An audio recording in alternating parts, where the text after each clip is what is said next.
Mount Silver, an unrelenting labyrinth of passages and dead ends. One wrong turn and you're screwed, doomed to try and find your way back out. A resting ground for the strongest of Pokemon. A place only the most elite trainers could enter. A place only the best of the best could even hope to survive in. It was life or death here. It was my kind of place. Its black entrance loomed before me, daring me to enter at my own risk. The edges of the cave and the way it was shaped made it look as if the cave was smiling a sinister smile for all of those who stood before it. The type of smile bad guys gave when the good guys fell for their traps. All around me was wilderness, and I could hear the rustlings of the wild Pokemon living in the area. No other human being was in sight. But then again, who would come to this place? The stories surrounding Mount Silver weren't very pleasant. Aside from the stories, there were guards who made sure only those who were on another level, like me, were allowed in. And even though we were allowed to pass, the guards did try to dissuade us. They'd warn us about the wild Pokemon, the harsh weather, and the darkness. The light-consuming darkness that swallowed everything. "You're walking into the jaws of a monster," one of them told me. "It's an abyss, an endless abyss," another said. Standing before this entrance of a so-called abyss, I felt something within me stir. Something I haven't felt for a long time. Fear. This didn't make sense. I didn't feel fear when I took on both Johto and Kanto gym leaders. I didn't feel fear when I fought Team Rocket and their leader. I didn't even feel fear when I first battled against Lance and his dragon Pokemon. But now, standing in front of Mount Silver, I couldn't help but feel fear. Maybe it was fear of the unknown. Then again, throughout my journey, I was always stepping into the realm of the unknown. So what could it be? Why fear, and why now?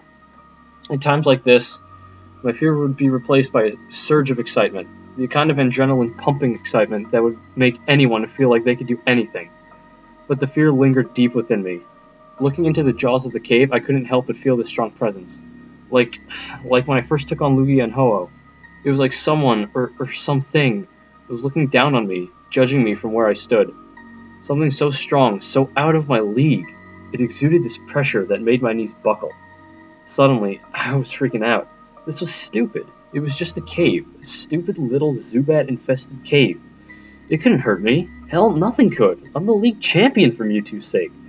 But still, no matter how much I reasoned with myself, my legs just wouldn't budge. A nudge from behind me snapped me out of my little episode. I turned around and looked into the eyes of my partner. I couldn't help but grin when I looked at his hard and confident eyes. He looked at me with a look that said, "You really gonna wimp out? What the hell are you waiting for? Come on!" He and I sure came a long way from where we once were. He used to be a timid Cyndaquil who always kept his head down.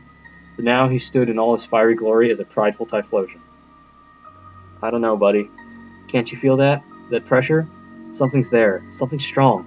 Probably a Pokemon we've never faced before. Maybe we should just turn back," I said, staring at the cave and back at Typhlosion. In response, he let out a roar, his vibrant flames erupting with much more passion than ever before. He stared at me again, fire in his eyes.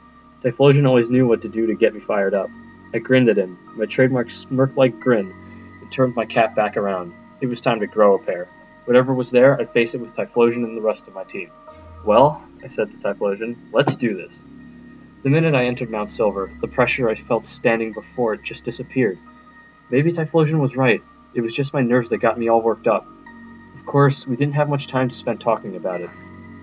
The second I took a step forward, the famed Pokemon of Mount Silver made their presence known. Just as the guard said, these Pokemon were much faster, wilder, stronger, much more savage. They came at me and my team with no hesitation. No matter how many Typhlosion would beat down, they'd get right back up and start swinging. They were fierce and resilient, these Pokemon. But my team was no joke, and together we pressed on against the horde of wild Pokemon that came. As we climbed Mount Silver higher and higher, fighting anything that stood in our way, fatigue began to creep into us. Despite my high-level and well-trained team, there were just too many Pokemon coming at us. With no tent or safe place to recuperate, we pressed on the way we were. The higher we climbed, the closer defeat and blacking out came. It took all I had to put my foot forward, and it took all my team had to just barely make it through each battle. We were sore. We were tired. We were getting beaten by the horde of Pokemon. Things weren't looking so good. Just as we were about to give up hope, to succumb to fatigue, we saw the light shining brightly. We were at the exit. We made it. We actually made it. Seeing the light flooding into the cave, my team and I gained a second, and on we ran towards the light, towards the exit, towards the top of Mount Silver. As soon as my feet touched the snowy mountaintop, I collapsed onto the ground, breathing heavily. And while I would have just loved to knock out and catch up on rest, I had to do something first. One by one, I called my Pokemon out to heal their wounds with whatever medicine I had left, to keep them in tip-top form in case any wild Pokemon came about. Once I finished, I recalled them all, Typhlosion included, back into their Pokeballs. The weather was really harsh up here. Aside from the sheer cold, it seemed a snowstorm was already brewing.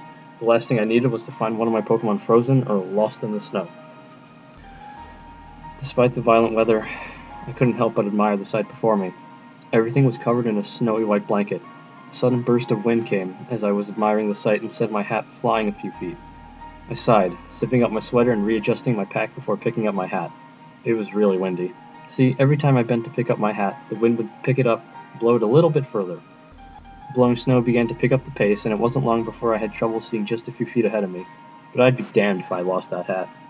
The wind continued to push it away from me, so I pushed up against the wind, and after a while, I finally caught up to it. My hat laid on the snow, and though the wind pushed against it, my hat was pushing up against something else, preventing the wind from carrying it any further. It wasn't long before I was able to pick it up and noticed that the wind was pushing my hat up against a slab of rock that looked like a stepping stone. I put my hat on, and as I did, the snowstorm seemed to die down, and with that I was able to see things more clearly. I stood before many slabs of rock that helped to form a small staircase of sorts. The staircase led to a platform from what I could see. I thought I already reached the top of the mountain. It seemed like I was wrong. Damn it all.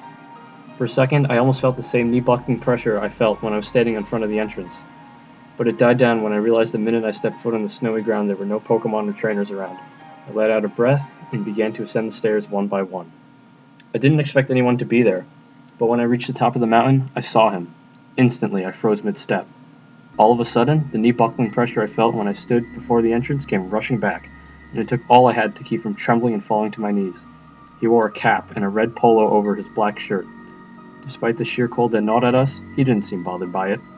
He stood there, silently, watching as if he had been waiting all along for someone to make it this far. He hit me with a cold glance and without a word, reached for the Pokeball. I swallowed my fear and did the same.